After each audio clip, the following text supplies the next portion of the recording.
Hi everyone, and welcome to this next session. Here I'm presenting data-driven platforms for positive outcomes. So we're looking at the Love Matters platforms and a data lake.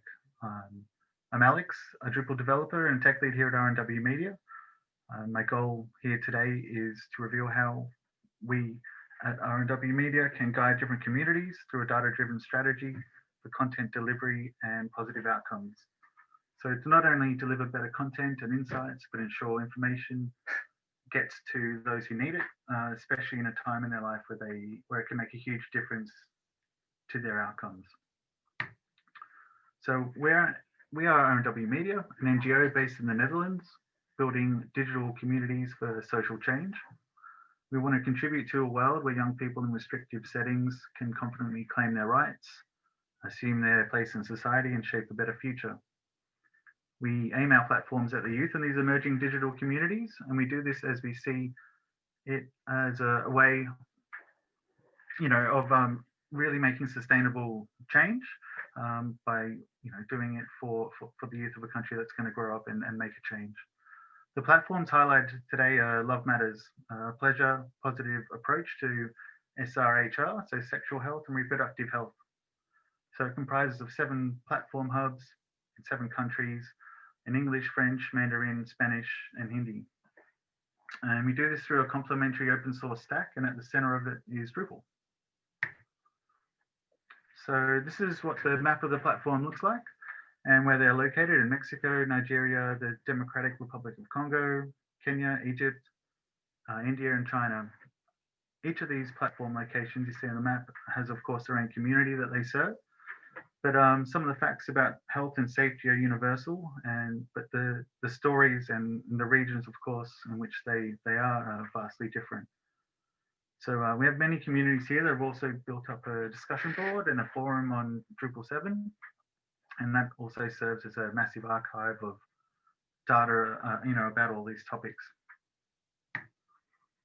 So for each of these sites and these communities, there's a accompanying discussion board, forum, comments on articles, their Facebook pages, Twitter accounts, YouTube channels, Instagram accounts, WhatsApp groups, and so on.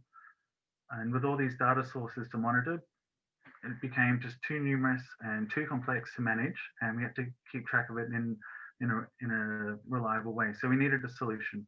We needed a way to consolidate, normalize, and get some sanity and structure to all these data sets before we could actually go about making sense of it and then learning from it and looking at all the signals,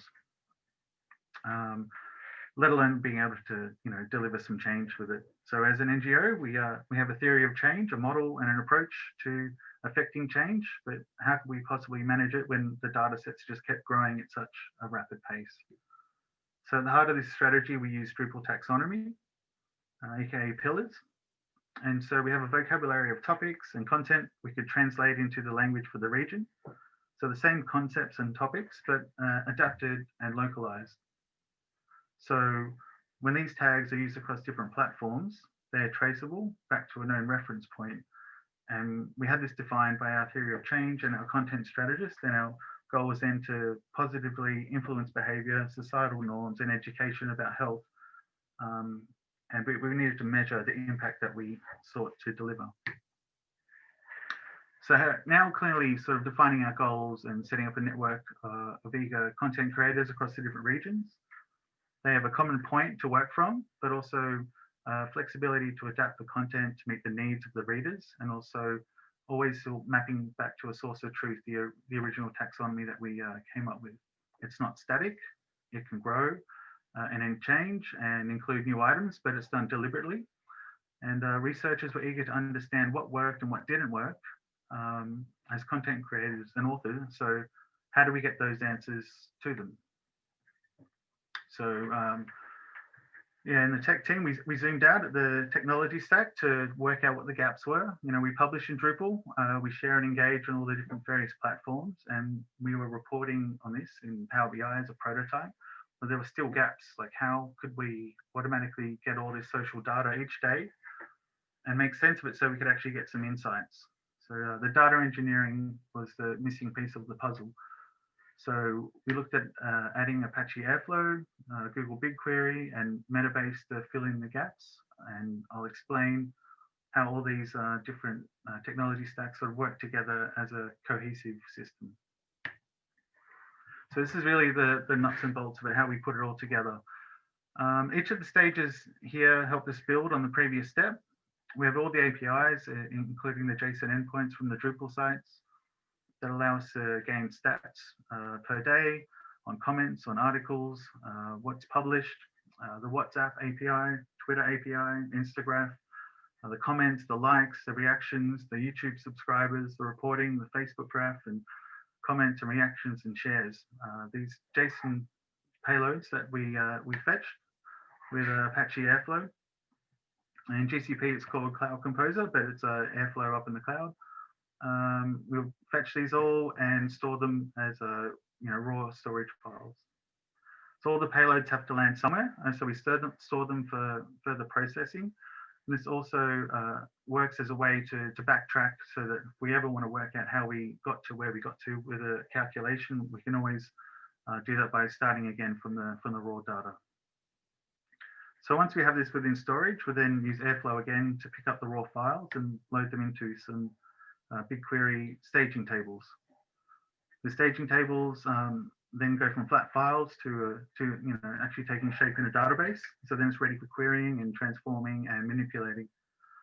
So we still use the taxonomy developed by the content strategists at the start, but we use that as a lookup table in BigQuery, and we could then prepare the data for use down the line, knowing what the state the files were in when we first got them, and to what they needed to be, so they could be consumed again by our end users and actually gain some insights.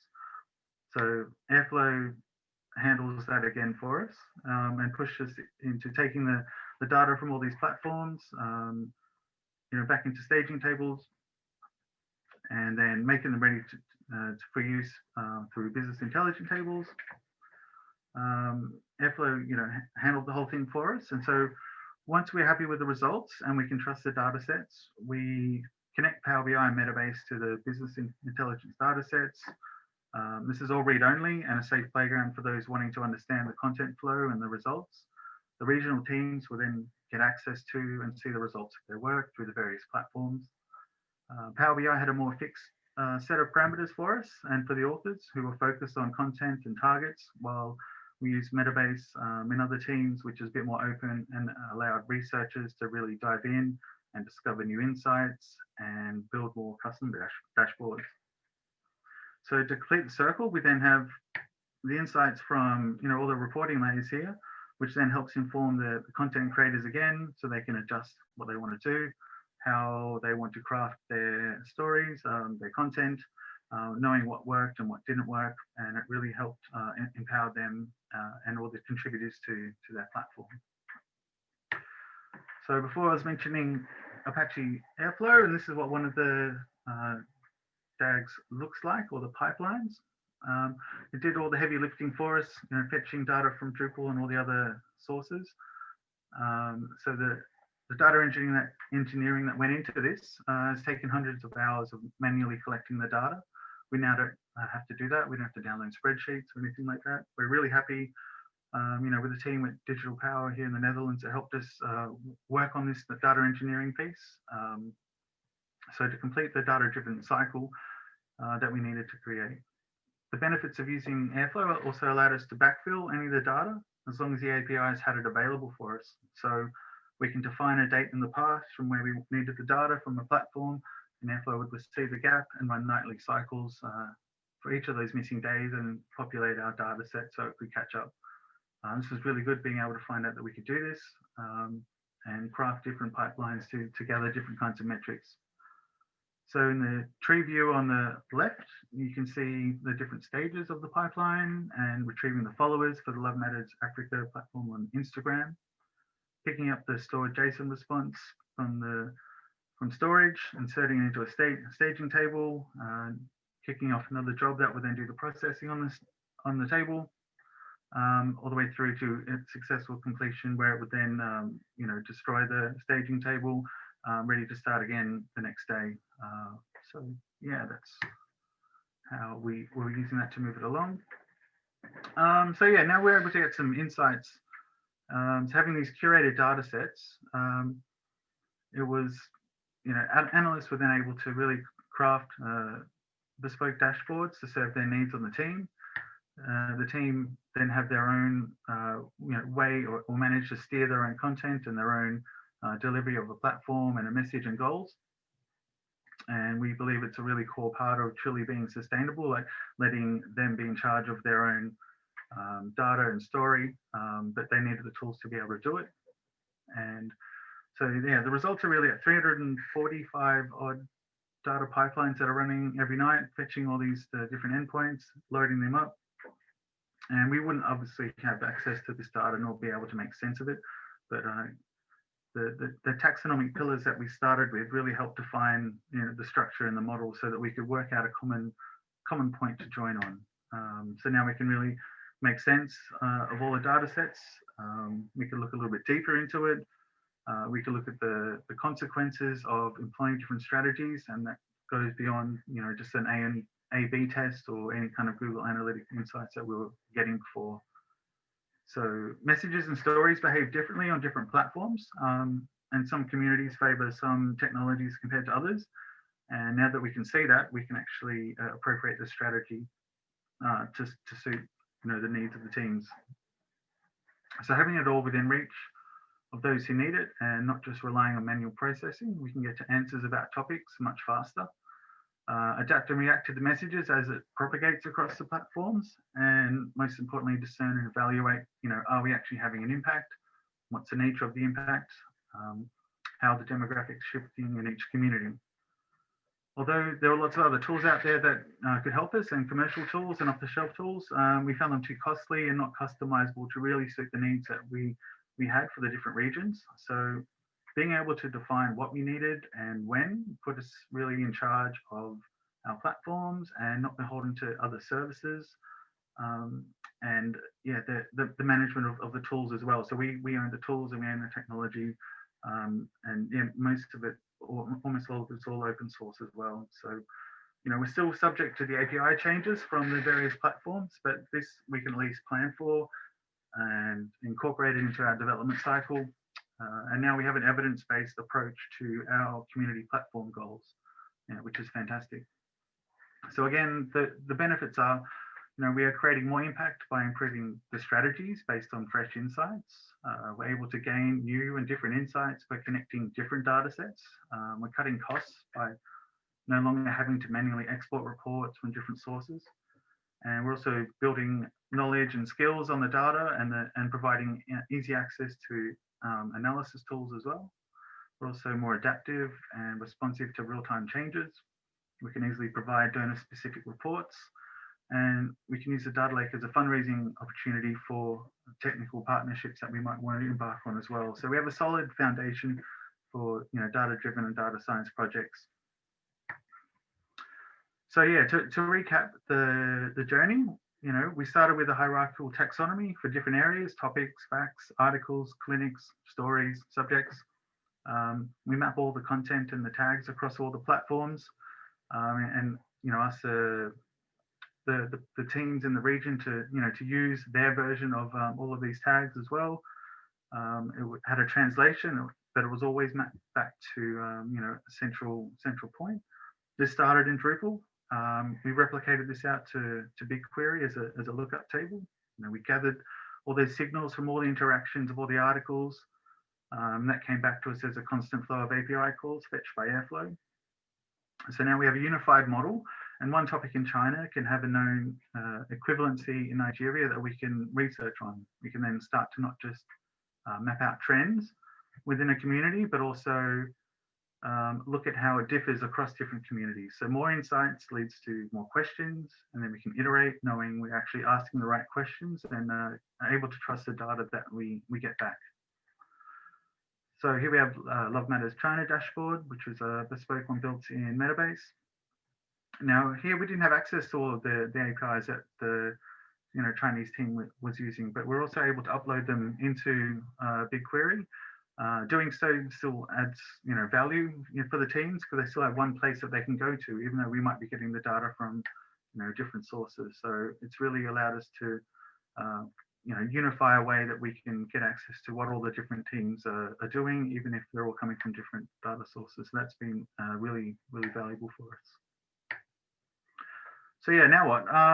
Okay, I guess it's connecting more sources to the data lake. If something has an API, we can bind to it. And if it doesn't, we can at least have the ability to upload the results from offline surveys and in-person surveys and any other ad hoc data sets.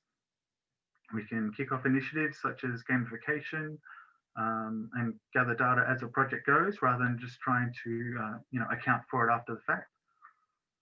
We can analyze referrals to health clinics based on articles discovered and shared on the platforms. We can spot trends and reactions that come up with plans to enhance, mitigate, or adapt to content strategy. Another benefit of doing like this is we can craft specific reporting for different audiences. Will this be used for communications, for technical consideration, academic, editorial, or other readers? Can we apply machine learning to these data sets as well for positive outcomes? Concepts such as social listening, natural language processing, and sentiment analysis. So you can really use your imagination to see that this platform is a way to enable new ideas, a place where we can grow new ideas and test it out. But seeing that we have such a powerful tool at our fingertips, we always need to be careful how it's used. So we have to comply with regulatory requirements, GDPR, any other rules that affect us in any of the regions where we are. So internally, we have a data safety checklist that we can document and track the steps that lead to us collecting data from any of these data points. Data catalog that can track and look at the changes of all the data assets within the data lake, so we know what we have.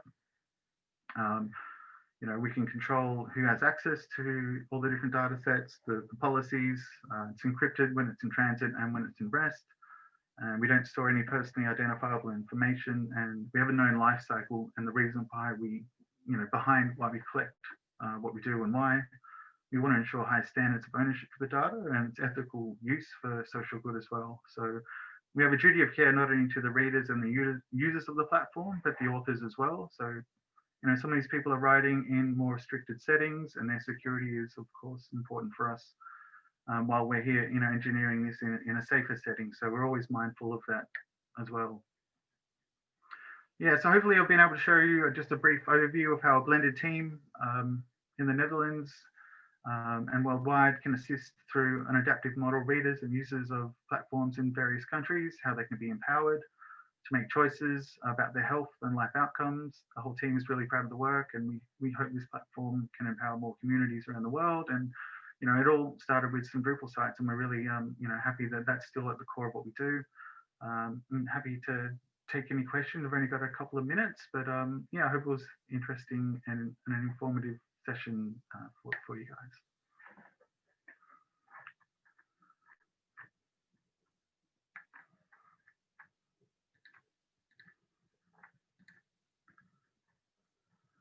Okay, do you have something like an identifier over all data sources to stitch data together, or is it more about having the data in parallel as shown in the dashboard? That's quite a broad question. Yeah, we do have some common points. We know where the platforms have come from, and we have, like I said, these taxonomies. Anything that's been shared on the network, we know the tags that it's been shared with. So it's really up to some kind of creative SQL that you can work out different ways of joining the data. So yeah, that's a tough one. I can try and get back to you on that, Corinne, to give you a little bit more information. Any other chats or questions? Recent.